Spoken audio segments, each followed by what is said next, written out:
ಮತ್ತೆ ಮದುವೆ ಮಾಡ್ಕೊಂಡು ನೀನೇನ್ ಸುಖ ಪಡ್ತೀಯಮ್ಮ? ಇನ್ನೆಂತ ಮದ್ವೆ ಅಪ್ಪ? ಸೀನುನ್ ಮದ್ವೆ ಮಾಡ್ಕೊಂಡ್ರೆ ಈ ಮನೆ ಭಾಗ ಆಗುತ್ತೆ, ನನಗೂ ಇದ್ರಲ್ಲಿ ಪಾಲ್ ಸಿಗತ್ತೆ ಅಂತ ಆಸೆ ಪಟ್ಟಿದ್ದೆ. ಆದ್ರೆ ಸಂಸಾರನೆ ಮಾಡಕ್ಕಾಗ್ದಿರೋ ಗಂಡ ನನಗೇನಕ್ಕೆ?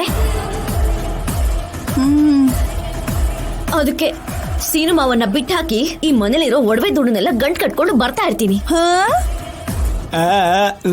ನಾವೆಲ್ಲಾದ್ರೂ ದೂರ ಹೋಗಿ ಸೆಟಲ್ ಆಗೋಣ.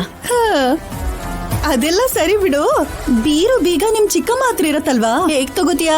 ಮನಸ್ಸಿದ್ದಲ್ಲಿ ಮಾರ್ಗನೂ ಇರುತ್ತೆ, ಅದನ್ನೆಲ್ಲ ನಾನೇ ನೋಡ್ಕೋತೀನಿ. ಕೀನ ಯಾವತ್ತೋ ಕದ್ದಾಗಿದೆ. ಮನೇಲಿ ಯಾರು ಇಲ್ಲ, ಇದೇ ಕರೆಕ್ಟ್ ಟೈಮ್. ನಾನು ಬ್ಯಾಗ್ ತಗೊಂಡ್ ಬರ್ತೀನಿ, ನೀವು ಊರಾಚೆ ಇರೋ ಬಸ್ ಸ್ಟಾಪ್ ಹತ್ರ ಕಾಯ್ತಾ ಇರಿ, ಹೊರಟೋಗೋಣ.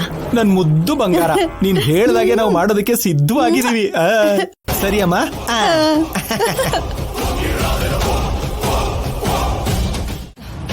ಅದಕ್ಕೆ ಅವನ ಹತ್ರ ನೇರವಾಗಿ ನಾನೇ ಹೋರಾಡ್ತೀನಿ.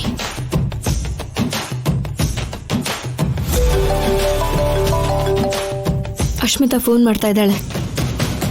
ಹಲೋ, ನನ್ ಮಗು ಎಲ್ಲಿ? ಕರ್ಕೊಂಡ್ ಬರ್ತೀನಿ ಅಶ್ಮಿತಾ, ಭಯ ಪಡ್ಬೇಡ. ಆ ತಾಮ್ರ ಪತ್ರ ನಿನ್ ಹತ್ರ ಇಲ್ಲ ಅಂತಿದ್ದೆ, ಹೇಗ್ ಕಾಪಾಡ್ತೀಯಾ? ಹಾಗಾದ್ರೆ ಅದು ನಿನ್ ಹತ್ರನೇ ಇದೆಯಾ? ಇಲ್ಲ ಅಶ್ಮಿತಾ,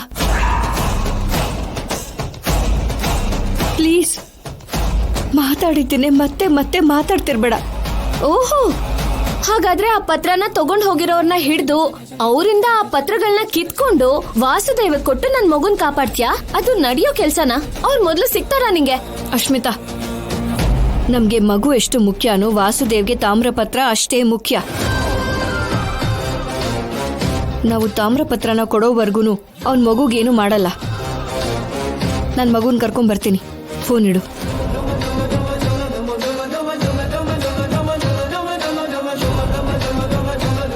ಆ ಪತ್ರಗಳು ನನ್ ಹತ್ರ ಇರುವಾಗ ಇದನ್ ಹೇಗ್ ತಗೊಂಡೋಗಿ ಅವನಕ್ ಕೊಡ್ತೀಯಾ?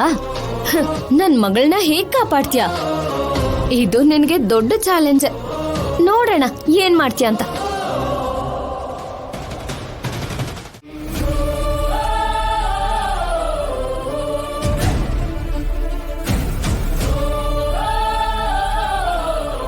ರಾಜಿ, ನನ್ಗೊಂದು ಡೌಟ್ ಇದೆ. ಏನ್ ಸರ್? ನಿನ್ನ ಹತ್ರ ಇರೋ ತಾಮ್ರದ ಪತ್ರನ ವಾಸುದೇವ್ ಅವರು ತಗೊಂಡು ಹೋದ್ರು, ಅದೇನೋ ಓಕೆ.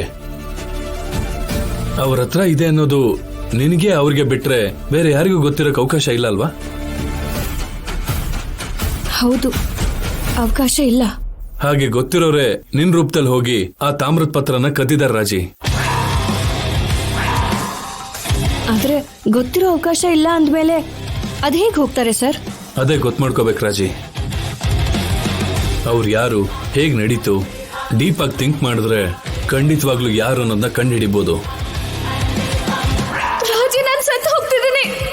ಈ ನೋವನ್ನ ನನ್ ಕೈಲಿ ತಡ್ಕೊಳಕ್ ಆಗ್ತಿಲ್ಲ. ನೀನ್ ಹೇಗೆ ಇಲ್ಲಿಗೆ ಬಂದೆ ಅಶ್ಮಿತಾ? ಯಾರು ನಿನ್ನ ಇಲ್ಲಿ ಕರ್ಕೊಂಡ್ ಬಂದಿದ್ದು? ರಾಜಿ, ನನ್ನ ಫಸ್ಟ್ ಹಾಸ್ಪಿಟ್ಲಿಗೆ ಕರ್ಕೊಂಡು ಹೋಗೋ ರಾಜಿ.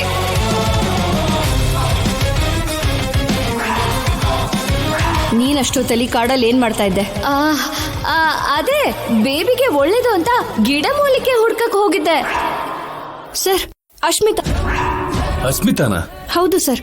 ಅವತ್ತವರು ಅಪ್ಪನ ಸಾಯಿಸ್ಬೇಕು ಅಂತ ನೋಡಿದಾಗ ಅಶ್ಮಿತಾ ಕೂಡ ಅಲ್ಲೇ ಇದ್ಲು.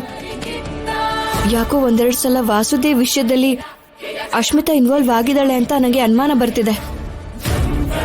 ನನ್ನ ಅನುಮಾನನೇ ನಿಜ ಆಗಿದ್ರೆ ಈ ತಾಮ್ರ ಪತ್ರದ ಬಗ್ಗೆ ಅಶ್ಮಿತಾಗೆ ಗೊತ್ತೇ ಇರುತ್ತೆ ಸರ್. ನಿಜಾನೇ ರಾಜಿ, ಅವಳಿಗೆ ದುಡ್ಡಿನ ಹುಚ್ಚು ಜಾಸ್ತಿ. ಮಗುಗೆ ಹಾಲು ಕುಡ್ಸೋದಕ್ಕೋಸ್ಕರನು ಆಸ್ತಿ ಬೇಕು ಅಂತ ಕೇಳು ಅಂತವಳು ಅವಳು.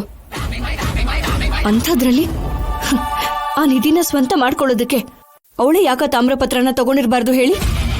ರಾಜಿ, ನೀನು ತಾಮ್ರಪತ್ರನ ಹುಡುಕ್ತಾ ಇರೋ ವಿಷಯ ಅವಳಿಗೆ ಗೊತ್ತಲ್ವಾ? ನನ್ನಿಂದ ಆಗಲ್ಲ ಅಂತ ತುಂಬಾ ಸಲ ನನ್ನ ಇದರಿಂದ ಹಿಂದೆ ಎಳಿಯೋಕ್ಕೂ ನೋಡಿದಾಳೆ ಸರ್. ಸೊ ಅಸ್ಮಿತಾ ನಿನ್ ವೇಷದಲ್ಲಿ ಹೋಗಿ ತಾಮ್ರಪತ್ರನ ಕದ್ದಿದ್ದಾಳೆ. 100% ಅದೇ ಆಗಿರುತ್ತೆ ಸರ್.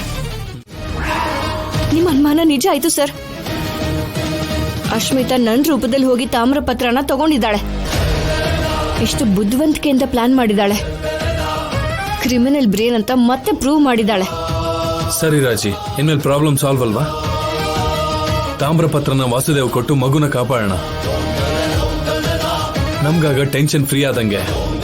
ಸರ್ ಇಲ್ಲ ಸರ್, ಅಶ್ಮಿತಾ ಕೆಲಸ ಮಾಡಲ್ಲ. ಅವಳ ಮೆಂಟಾಲಿಟಿ, ಅವಳ ಕ್ಯಾರೆಕ್ಟರ್ ನನಗೆ ಚೆನ್ನಾಗಿ ಗೊತ್ತು ಸರ್. ಪಕ್ಕಾ ಕಮರ್ಷಿಯಲ್. ಮೊನ್ನೆ ಮಗು ಅಳ್ತಾ ಇದೆ, ಪ್ರಾಣ ಹೋಗೋ ಸ್ಥಿತಿಲಿದೆ ಅಂತ ಗೊತ್ತಿದ್ದು ಕೂಡ ಅವಳು ಹಾಲು ಕೊಡೋದಕ್ಕೆ ಸಿದ್ಧ ಇರಲಿಲ್ಲ. ಅಂಥದ್ರಲ್ಲಿ ಮಗುಗೋಸ್ಕರ ಅವಳು ತಾಮ್ರಪತ್ರನ ಕೊಡ್ತಾಳೆ ಅಂತ ನಾನು ಖಂಡಿತವಾಗ್ಲೂ ನಂಬೋದಿಲ್ಲ ಸರ್. ಸರಿ ರಾಜಿ, ಇವಾಗ ಮಗುನ್ ಹೇಗ್ ಕಾಪಾಡೋದು? ಫಸ್ಟ್ ತಾಮ್ರಪತ್ರ ಎಲ್ಲಿದೆ ಅಂತ ಕಂಡು ಹಿಡ್ಕೊಂಡು ನಾವೇ ಮಗುನ ಕಾಪಾಡಬೇಕು ಸರ್. ತಾಮ್ರಪತ್ರನ ಎಲ್ಲಿ ಮುಚ್ಚಿಟ್ಟಿರ್ಬೋದು? ನನ್ ಮಗನ್ ಜೀವನ ಯಾಕೆ ಹೀಗಾಗಿದ್ಯೋ ಗೊತ್ತಿಲ್ಲ. ಹೆಸರಿಗೆ ಮಾತ್ರ ಮದುವೆ ಆಗಿದೆ, ಮಕ್ಕಳು ಅನ್ನೋ ಸುದ್ದಿನೇ ಇಲ್ಲ. ಯಾಕೆ ನನ್ ಮಗನ್ಗೆ ಹೀಗೆಲ್ಲ ಆಗ್ತಿದೆ ದೇವ್ರೇ? ನೀನ್ ಸ್ವಲ್ಪ ಸುಮ್ನಿರೆ, ಹತ್ರ ಎಲ್ಲ ಸರಿ ಹೋಗ್ಬಿಡುತ್ತಾ? ಇವ್ರಿಬ್ರಿಗೆ ಶೋಭನ ಏರ್ಪಾಡು ಮಾಡು ಅಂದ್ರೆ ಬಡ್ಕೊಂಡೆ ನಾನು. ನೀನ್ ಪ್ರತಿ ಸಲ ಅದಕ್ಕೆ ಅಡ್ಡ ಬರ್ತಾ ಇದ್ದೆ. ಈಗ ನೋಡು, ಪಾಪ ಶಾಶ್ವತವಾಗಿ ಮನುಷ್ಯತನ ಕಳ್ಕೊಳಂಗಾಯ್ತು. ನನ್ಗಿನ್ನ ಮೊಮ್ಮಗನೋ ಮೊಮ್ಮಗಳನ್ನೋ ನೋಡೋ ಯೋಗನೇ ಇಲ್ಲ.